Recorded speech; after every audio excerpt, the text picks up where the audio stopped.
Hello ವೀಕ್ಷಕರೇ, welcome to ಸರ್ಸು vlogs. ಇವತ್ತಿನ ನಮ್ಮ ರೆಸಿಪಿ ಮಸೊಪ್ಪು ಸಾರು. ತುಂಬ ರುಚಿಯಾಗಿರುತ್ತೆ. ಈ ಸಾಂಬಾರಿಗೆ ಎಳೆದಾಗಿರ್ತಕ್ಕಂಥ ಸೊಪ್ಪುಗಳನ್ನು ಬಳಸ್ಕೋಬೇಕು.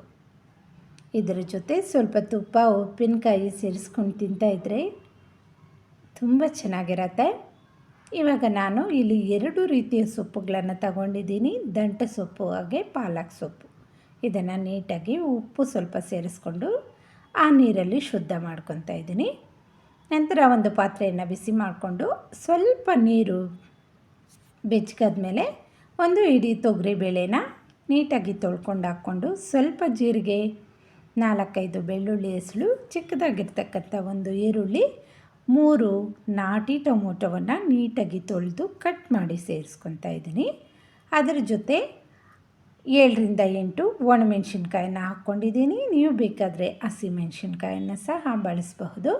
ಸ್ವಲ್ಪ ಅರಿಶಿನ ಸೇರಿಸ್ಕೊಂಡು ಅದನ್ನು ಚೆನ್ನಾಗಿ ಬೇಯಿಸ್ಕೋಬೇಕು. ಇವಾಗ ನೋಡಿ, ಸೊಪ್ಪನ್ನೆಲ್ಲ ಶುದ್ಧ ಮಾಡಿ ನೀಟಾಗಿ ಇಟ್ಕೊಂಡಿದ್ದೀನಿ.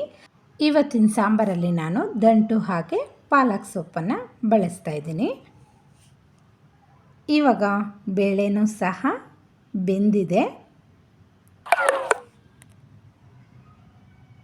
ಮುಟ್ಟಿ ನೋಡಿದ್ರೆ ಇದು ನೋಡ್ತಾ ಇದ್ದೀರಲ್ಲ, ಈ ರೀತಿ ಬೆಂದರೆ ಸಾಕು. ಸ್ವಲ್ಪ ದಿಂಡಿದ್ರೂ ಪರವಾಗಿಲ್ಲ, ಸೊಪ್ಪಿನ ಜೊತೆ ಬೆಂದ್ಕೊಳ್ಳುತ್ತೆ.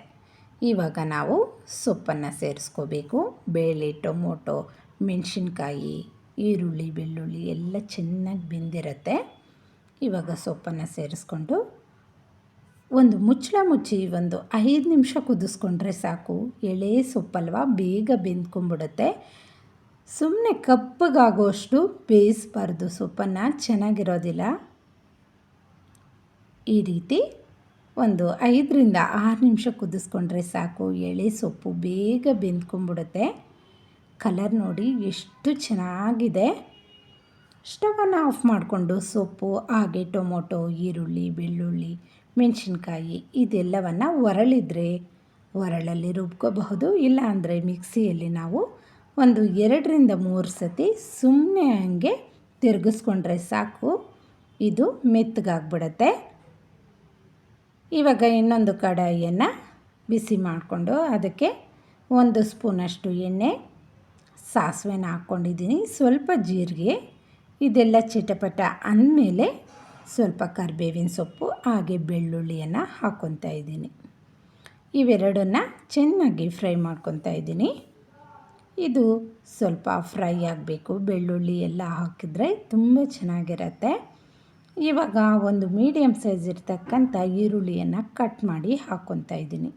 ಇದನ್ನು ಸಹ ಚೆನ್ನಾಗಿ ಎಣ್ಣೆಯಲ್ಲಿ ಫ್ರೈ ಮಾಡ್ಕೋಬೇಕು.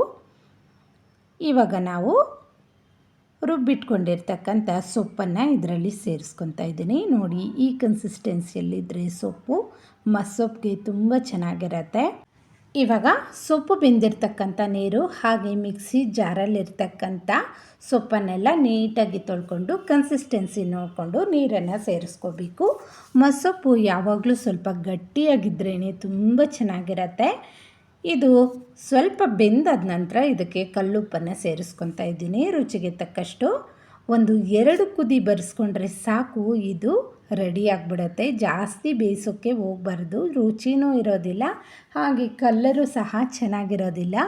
ಇವಾಗ ಬಿಸಿ ಬಿಸಿ ಮುದ್ದೆ ಜೊತೆ ಮಸೊಪ್ಪು ಸಾಂಬಾರನ್ನು ತಿಂತಾಯಿದ್ರೆ ನಿಜವಾಗ್ಲೂ ತುಂಬ ಚೆನ್ನಾಗಿರುತ್ತೆ. ನಾವು ಆರೋಗ್ಯವಾಗಿರಬೇಕು ಅಂದರೆ ಮಕ್ಕಳಿಗೆ ಚಿಕ್ಕವರಿದ್ದಾಗಿಂದ ಈ ಥರ ಊಟವನ್ನು ಕೊಡೋದು ತುಂಬ ಮುಖ್ಯವಾಗಿರುತ್ತೆ. ಇದರ ಜೊತೆ ಸ್ವಲ್ಪ ಹಪ್ಪಳ ಅಥವಾ ಸಂಡಿಗೆ ಏನಿದ್ರೆ ಅದನ್ನು ಬಳಸ್ಕೊಂಡು ತಿಂತಾಯಿದ್ರೆ ತುಂಬ ರುಚಿಯಾಗಿರುತ್ತೆ. ಇಲ್ಲಿ ನಾನು ಉಪ್ಪಿನಕಾಯಿ ಮನೆಯಲ್ಲೇ ಮಾಡಿರ್ತಕ್ಕಂಥ ಗೋಧಿ ಹಿಟ್ಟಿನಿಂದ ಒಂದು ಸ್ನ್ಯಾಕ್ ಮಾಡಿದ್ದೆ, ತುಂಬ ಚೆನ್ನಾಗಿತ್ತು. ಅದರ ಜೊತೆ ನಾವು ತಿಂತಾಯಿದ್ದೀವಿ. ಇದರ ಜೊತೆ 1 ಸ್ಪೂನಷ್ಟು ತುಪ್ಪ, ಇಷ್ಟಿದ್ರೆ ಸಾಕು. ಆರೋಗ್ಯ ತುಂಬ ಚೆನ್ನಾಗಿರುತ್ತೆ. ಹಳ್ಳಿಯಲ್ಲಿ ಈ ರೀತಿ ಊಟ ಮಾಡಿ 100 ಕಾಲಗಳ ಕಾಲ ಆರೋಗ್ಯವಾಗಿ ಬದುಕ್ತಾಯಿದ್ರು. ನೋಡ್ತಾ ಇದ್ದೀರಲ್ಲ, ನೋಡ್ತಾ ಇದ್ರೇ ತಿನ್ನೋಣ ಅನ್ನೋಷ್ಟು ಚೆಂದವಾಗಿ ಕಾಣ್ತಾ ಇದೆ. ಮಸೊಪ್ಪು ಸಾಂಬಾರಂತೂ ತುಂಬ ರುಚಿಯಾಗಿತ್ತು. ಈ ಸೊಪ್ಪು ದಿನ ಸೇವಿಸೋದ್ರಿಂದ ಆರೋಗ್ಯಕ್ಕೂ ತುಂಬ ಒಳ್ಳೆಯದು. ವೀಕ್ಷಕರೇ, ನಮ್ಮ ಇವತ್ತಿನ ಈ ರೆಸಿಪಿ ನಿಮಗೇನಾದರೂ ಇಷ್ಟ ಆಗಿದ್ದರೆ ಪ್ಲೀಸ್ ನನ್ನ ಚಾನಲನ್ನು ಸಬ್ಸ್ಕ್ರೈಬ್ ಮಾಡ್ಕೊಂಡು ನೋಡಿ. Thank you for watching.